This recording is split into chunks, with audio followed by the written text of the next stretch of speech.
Kata anzala itu menunjukkan makna yang tinggi, ya. Jadi dari atas itu anzala, ya.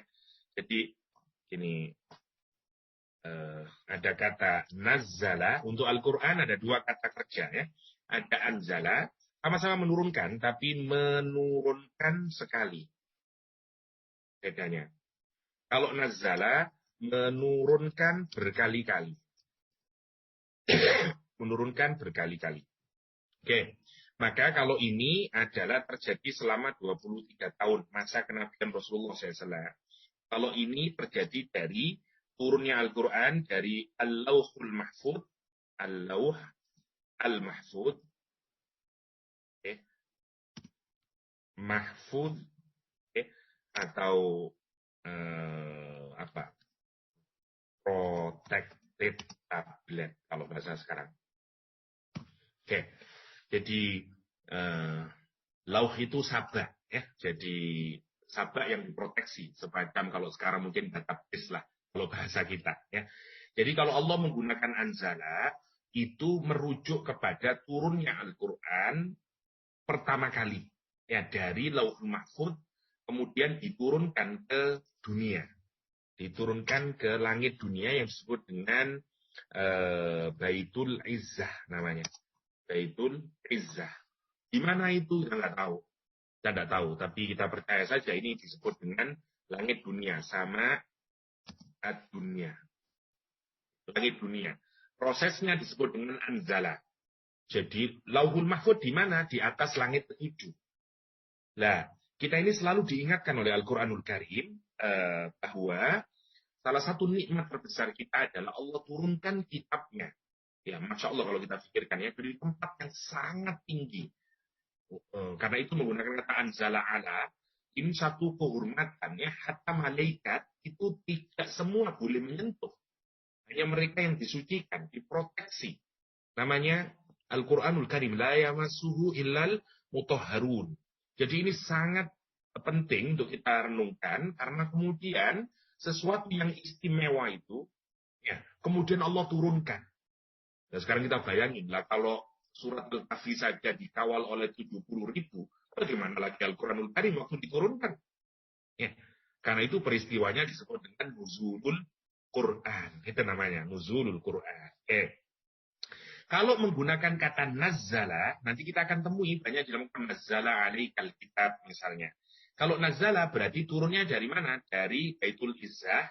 Rumusnya begitu. Jadi turunnya dari Baitul Izzah atau dari langit dunia tadi, langit dunia ke Rasulullah Shallallahu Alaihi Wasallam. Ya, Rasul di Mekah dan di Madinah. Ya, di sepanjang periode kenabian itu Mekah, Madinah. Selama 23 tahun. Ya, karena itu disebut dengan nazzala. Oke, kita lihat dulu. Allah menurunkannya kepada hambanya. Apa poinnya untuk kita tadaburi? Quran itu hanya akan diberikan oleh Allah tergantung penghambaan kita kepada Allah Subhanahu wa taala. Makanya menarik, ya. Jadi Allah misalnya ketika menginstruksikan Nabi Muhammad SAW, memi'rajkan Nabi Muhammad SAW, itu juga menggunakan kata hamba.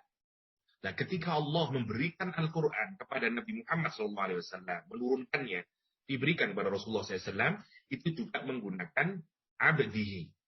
Apa artinya? Kalau kita ingin memahami Al-Quran, kita ingin benar-benar faham hidup dalam naungan Al-Quran Karim, diberikan kemudahan oleh Allah untuk memahami dan menjalankan isinya, apa caranya? Jadilah kita hambanya Allah SWT. Semakin kita menghamba kepada Allah Subhanahu wa taala, insya Allah itu yang akan memudahkan kita untuk memahami ini. Nah, ini yang berbeda, kualifikasi kita berbeda. Kalau orang mau masuk ke kedokteran UB katakanlah, wah, tentu syaratnya adalah IQ-nya segini, TPA-nya segini, dan segala macamnya. Quran enggak. Untuk bisa paham Al-Quran, untuk bisa hidup dengan Al-Quran, untuk bisa dicahayai oleh Al-Quran, syaratnya bukan IQ-nya, syaratnya bukan yang lain. Syaratnya adalah penghambaanmu pada Allah. Masya Allah kalau kita pikirkan ini. Ini prasyaratnya. Prasyaratnya. Karena itu Allah menyatakan, sanusrifu an ayati alladziina yatakabbaruna fil ardh. kami akan palingkan Al-Quran dari orang-orang yang menyombongkan di dunia ini. Yang sombong. Nggak mungkin dia bisa Al-Quran lekat pada hatinya. Nggak akan. Alih-alih dia mendapatkan hidayah dari Al-Quran, dia justru akan mendapatkan kesesatan. Karena memang sejak awal dia mempelajari Quran untuk melihat celahnya dan seterusnya. Karena itu monggo kalau kita sungguh-sungguh ingin menjadi ahlul Quran, nanti Quran menjadi syafaat buat kita, jadilah hambanya Allah Subhanahu wa Ta'ala. Dan itu yang akan membuat kita mudah memahami Al-Quran. Yang ketiga, kata Alkitab. Yang menarik, loh Ustaz, Quran itu kan gini. Alkitab itu dari kata kataba, Alkitab dari kata kataba, dia menulis. Artinya menulis. Tapi begini, menulis itu jangan dipahami dalam konteks modern. Yaitu menggunakan ballpoint, menggunakan pena, ada kertasnya. Sekarang saja menulis itu sudah tidak pakai pensil dan pena. Sudah ada keyboard dan sudah ada komputer. Sudah beda lagi definisi menulis. Saya tidak tahu, 50 tahun lagi mungkin sudah benar-benar paperless, sudah tidak ada lagi. Dan orang kalau mendefinisikan menulis adalah aktivitas menggunakan pensil dan pulpen, salah sudah. Mungkin tidak bisa lagi. Nah, dulu apalagi sekarang kita bayangin apa yang dimaksud Al-Quran dengan kata itu maksudnya. Nah, kita harus merujuk ke makna dulu zaman klasik, zaman Nabi Muhammad SAW. Kata itu sebenarnya dipakai kalau orang bikin memahat kayu. Misalnya dia mau bikin tulisan di kayu atau bikin tanda di kayu, maka dia akan mematuk-matuk kayu untuk bikin tanda tertentu. Ya, atau kalau dia di batu, maka dia akan patuk-patuk di goa dan seterusnya, bikin relief. Itu kata-kata maksudnya. Idenya begini kata-kata itu.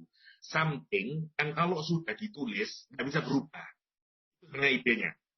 Mau menggunakan kayu atau apapun, tapi idenya begitu. Something, sesuatu yang kalau sudah ditulis, maka dia tidak berubah lagi. Akan permanen begitu. Itu idenya. Nah itu kalau kita bawa ke nulis pakai petlot sama pensil, tidak masuk. Gitu. Tidak masuk. Nah karena itu, makna lain dari kata nanti adalah mewajibkan. Nah, kita mungkin loh, di mana makna mewajibkan wong awalnya menulis? Dan itu karena tulisan yang permanen, ya yang nggak bisa dirubah, maka tadi itu wajib, itu karena sudah nggak bisa berubah. Karena itu ketika Allah mewajibkan puasa, kata yang dipakai kata apa? Kutiba alaikumus siam. Ya ayyuhalladzina amanu kutiba alaikumus siam. Idenya adalah ini sudah written, sama seperti orang Inggris bicara written law. Ini sudah hukum yang sudah tertulis. Maksudnya sudah tidak bisa lagi dirubah. Itu sudah written. Nah, misalnya gitu. Sudah tertulis ini. Nah, itu idenya. Nah, masalahnya kemudian, apa yang dimaksud oleh Allah dengan Alkitab? Idenya begini. Jadi Allah itu, memang Quran itu bukan makhluk. Ya, Quran itu adalah firman Allah SWT. Tapi kemudian dia dijadikan kitab. Dan kitab itu diletakkan di tempat namanya Lauhul Mahfuz. Sekali lagi kita bicara tentang dimensi yang lain yang kita tidak tahu, hanya kita lihat saja dari Al-Quranul Karim, dan memang tidak bisa dibuktikan oleh sains sampai detik hari ini masih, karena itu satu-satunya alat ya hanya percaya. Itu alat yang bisa kita gunakan. Nah, di Lauhul Mahfuz itu, kemudian Quran itu sudah utuh. Ya, kalau bahasa kita ya 30 juz itu. Nah, karena dia sudah utuh, namanya disebut dengan Alkitab yang tidak bisa berubah. Udah. Nah, Alkitab itu diturunkan kemudian diletakkan di Baitul Izzah yang nanti diturunkan sesuai dengan konteksnya. Karena itu antara Alkitab dengan yang turun 23 tahun berbeda. Karena dia untuk mengadres situasi Makkah dan Madinah. Ya, waktu perang Uhud turun surat ini, waktu ini turun ayat ini dan seterusnya. Itu poinnya. Tetapi sekali lagi idenya apa?